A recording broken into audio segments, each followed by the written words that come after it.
રોલફરલો સ્કોડના કાફલાએ English દારૂ ભરેલા Eicher સાથે બે ઈસમોને ઝડપી લીધા હતા.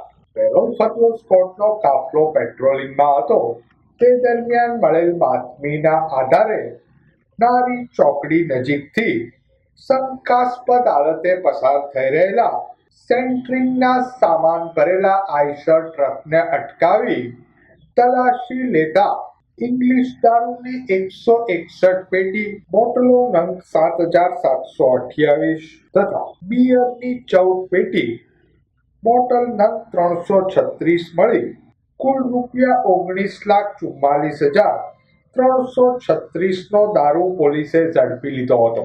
ઇંગ્લિશ દારૂના જથ્થા સાથે પોલીસે આઈસર ટ્રકના ચાલક ભરતભાઈ ઉર્ફે પિન્ટુ શૈલેષભાઈ ભીલ તથા ક્લીનર રાકેશ બુટિયાભાઈ ભીલને ઝડપી લઈ કુલ 9 ઈસમો સામે ગુનો દાખલ કર્યો હતો.